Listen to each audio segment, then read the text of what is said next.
ദൈവനാമത്തിന് മഹത്വമുണ്ടാകട്ടെ. ക്രിസ്തീയ സഹോദരിയുടെ ഈ പ്ലാറ്റ്ഫോമിൽ എന്നെ കേൾക്കുന്ന എല്ലാ സഹോദരിമാർക്കും യേശുക്രിസ്തുവിൻ്റെ നാമത്തിലുള്ള സ്നേഹവന്ദനങ്ങൾ. ഈ 11-ാം ദിവസവും നയമാൻ്റെ വീട്ടിലെ പെൺകുട്ടി എന്ന കഥാപാത്രത്തെ ആസ്പദമാക്കി ധ്യാനചിന്തകൾ പങ്കുവയ്ക്കുവാൻ ദൈവം തരുന്ന അവസരത്തിനായി കർത്താവിനെ സ്തുതിക്കുന്നു. നമ്മുടെ ധ്യാനചിന്തയ്ക്ക് ആധാരമായ വേദഭാഗം രാജാക്കന്മാരുടെ 2-ാം പുസ്തകം 5-ാം അധ്യായം 2-3 വാക്യങ്ങളാണല്ലോ. അതിൽ 3-ാമത്തെ വാക്യം ഇന്നും വായിക്കാനായിട്ട് താല്പര്യപ്പെടുന്നു. അവൾ തന്റെ യജമാനത്തിയോട്, യജമാനൻ ശമര്യയിലെ പ്രവാചകന്റെ അടുക്കൽ ഒന്ന് ചെന്നെങ്കിൽ അവൻ അവന്റെ കുഷ്ഠരോഗം മാറ്റിക്കൊടുക്കുമായിരുന്നു എന്ന് പറഞ്ഞു. എന്ന ഈ വാക്യത്തിന്റെ ഒടുവിലത്തെ പ്രയോഗത്തിൽ നിന്നും ഈ പെൺകുട്ടിയുടെ ജീവിതത്തിൽ ഉണ്ടായിരുന്ന മറ്റൊരു സവിശേഷതയാണ് നാം ഇന്ന് ചിന്തിക്കുവാനായിട്ട് ആഗ്രഹിക്കുന്നത്. ഈ പെൺകുട്ടി കർത്താവിന്റെ സാക്ഷ്യം വഹിക്കുന്നവളായിരുന്നു. ദൈവത്തെ അറിഞ്ഞ ഓരോരുത്തരുടെയും ഉത്തരവാദിത്വമാണ് കർത്താവിനെ സാക്ഷിക്കുക എന്നുള്ളത്.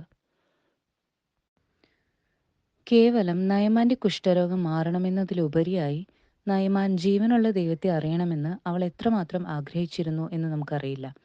എങ്കിലും അവളുടെ വാക്കുകൾ ജീവനുള്ള ദൈവത്തെ അറിയാൻ നയമാനെ സഹായിച്ചു. എലീശ പ്രവാചകനിലൂടെ ദൈവത്തിന് വലിയ കാര്യങ്ങൾ ചെയ്യാനാവുമെന്ന് അവൾ വിശ്വസിച്ചിരുന്നു. ഇസ്രായേലിൽ ആയിരുന്നപ്പോൾ ബാല്യത്തിൽ കിട്ടിയ അറിവും വിശ്വാസവും അവൾ കാത്തു സൂക്ഷിച്ചിരുന്നു. തൻ്റെ അറിവും വിശ്വാസവും പങ്കുവയ്ക്കുവാൻ അവൾക്ക് കഴിഞ്ഞു.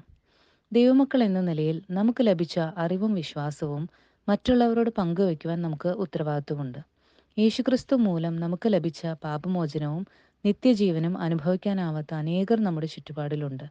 അവരോട് ഈ സത്യം പങ്കുവയ്ക്കേണ്ടത് നമ്മുടെ കടമയാണ്. സുവിശേഷം വാക്കുകൾ കൊണ്ട് പങ്കുവയ്ക്കണമെന്ന് കർത്താവ് പറഞ്ഞിട്ടുണ്ട്. ലൂക്കോസിന്റെ സുവിശേഷം 24:47 പ്രസംഗിക്കണം എന്നാണ് പറഞ്ഞിരിക്കുന്നത്. ഇത് കർത്താവ് സ്വർഗാരോഹണം ചെയ്യുന്നതിന് മുൻപ് ശിഷ്യന്മാർക്ക് നൽകിയ അന്ത്യകൽപ്പനയാണ്. പങ്കുവയ്ക്കുക എന്നത് ഒരു ആശയവിനിമയമാണ്, എ കമ്മ്യൂണിക്കേഷൻ. ആശയവിനിമയത്തിൽ 2 കാര്യങ്ങളുണ്ടല്ലോ. 1 വിനിമയം ചെയ്യാനുള്ള ആശയം, 2 ആശയം വിനിമയം ചെയ്യുക എന്ന പ്രവൃത്തി. വിനിമയം ചെയ്യാനുള്ള ആശയമാണ് സുവിശേഷം. നാം കമ്മ്യൂണിക്കേറ്റ് ചെയ്യുന്ന ആശയം വ്യക്തമായിട്ട് അറിഞ്ഞിരിക്കുക എന്നത് വളരെ ആവശ്യമാണ്. ഈ പെൺകുട്ടിക്ക് അവൾ പങ്കുവയ്ക്കുന്ന ആശയത്തെക്കുറിച്ച് വ്യക്തമായ ബോധ്യമുണ്ടായിരുന്നു. കുഷ്ഠരോഗത്തിന് അക്കാലത്ത് ചികിത്സ ലഭ്യമായിരുന്നില്ല. ദൈവത്തിന് മാത്രം സാധ്യമായിരുന്ന ഒരു കാര്യമായിരുന്നു അത്.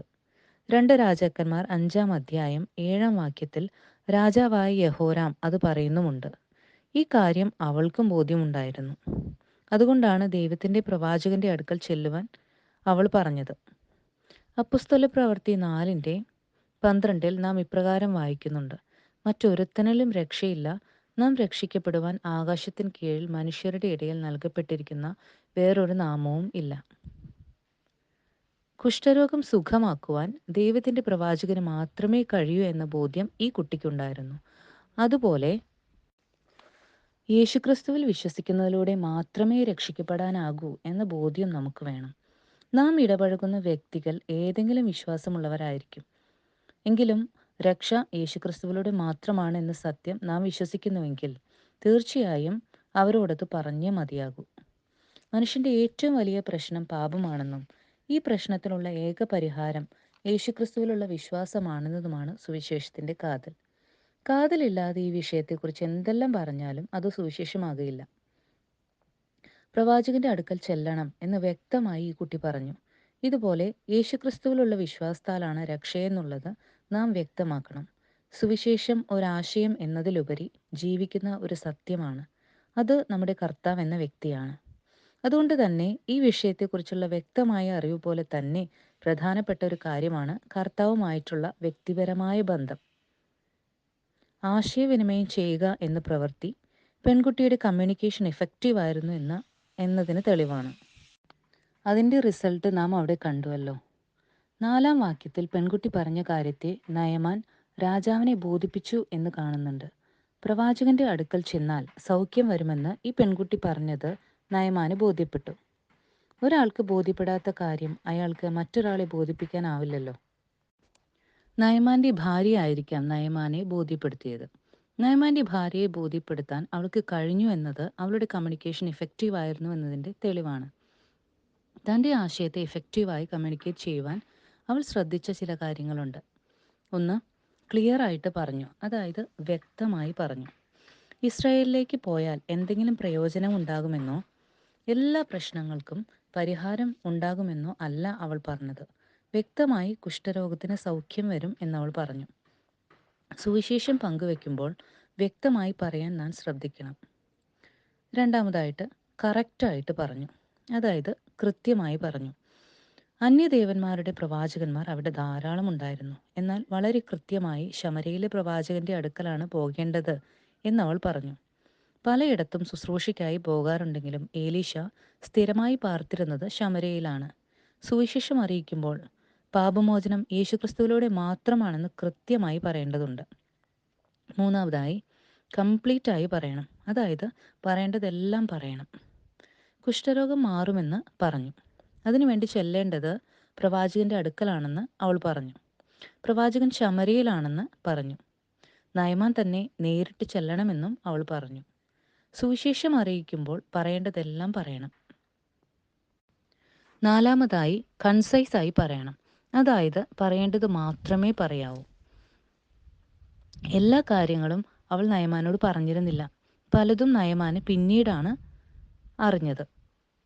എങ്ങനെയാണ് നയമാനെ എലീശ സൗഖ്യമാക്കാൻ പോകുന്നത് എന്ന് അവൾ പറഞ്ഞിരുന്നില്ല. അവൾക്ക് അത് അറിയില്ലായിരുന്നു. അത് അറിഞ്ഞിരുന്നെങ്കിൽ നയമാൻ ശമരയിലേക്ക് പോവുകയുമില്ലായിരുന്നു. 11-12 വാക്യങ്ങളിൽ നയമാൻ അത് പറയുന്നുണ്ട്. സുവിശേഷം കേൾക്കുന്ന വ്യക്തി ക്രമേണ മനസ്സിലാക്കേണ്ട കാര്യങ്ങളെല്ലാം ആദ്യം ലഭിക്കുന്ന അവസരത്തിൽ തന്നെ നാം പറയേണ്ടതില്ല. അഞ്ചാമതായിട്ട് കമ്പാഷനേറ്റ് ആയി പറയണം. കേൾവിക്കാരുടെ ഫീലിങ്സ് അറിഞ്ഞുകൊണ്ട് സംസാരിക്കുക. അവരെ കേൾക്കുക. അവരുടെ ബോഡി ലാംഗ്വേജ് ശ്രദ്ധിക്കുക. അവരോട് സഹതാപം തോന്നുക. തൻ്റെ കേൾവിക്കാരുടെ അവസ്ഥ മനസ്സിലാക്കി അവരോട് സഹതപിക്കാനുള്ള അവരുടെ കഴിവിനെക്കുറിച്ച് 4-5 ദിവസങ്ങളിൽ നാം ചിന്തിച്ചതാണല്ലോ. ഈ 5 കാര്യങ്ങളും കമ്മ്യൂണിക്കേഷനിൽ അവൾ ശ്രദ്ധിച്ചിരുന്നു. അതുകൊണ്ട് ഇഫക്റ്റീവായിട്ട് കർത്താവിനെ സാക്ഷ്യം വഹിക്കുവാൻ തൻ്റെ വാക്കുകളിലൂടെ അവൾക്ക് സാധിച്ചു. ഒടുവിൽ യഥാർത്ഥ ദൈവം യഹോവയാണെന്ന നയമാൻ തിരിച്ചറിയുകയും ചെയ്തു.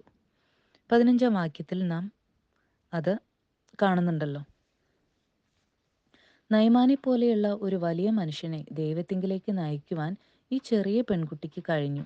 അതുപോലെ ചുറ്റുപാടുകളിൽ ഇടപഴകുന്നവരോട് സുവിശേഷം പങ്കുവച്ച് അനേകർ അതിലൂടെ ക്രിസ്തുവിനെ അറിയുവാൻ ദൈവം നമ്മെ സഹായിക്കട്ടെ. കർത്താവ് അനുവദിച്ചാൽ ഈ പെൺകുട്ടിയിൽ കാണുന്ന അനുകരണീയമായ മറ്റൊരു മാതൃക നമുക്ക് അടുത്ത ദിവസം ചിന്തിക്കാം. ദൈവനാമം മഹത്വപ്പെടട്ടെ.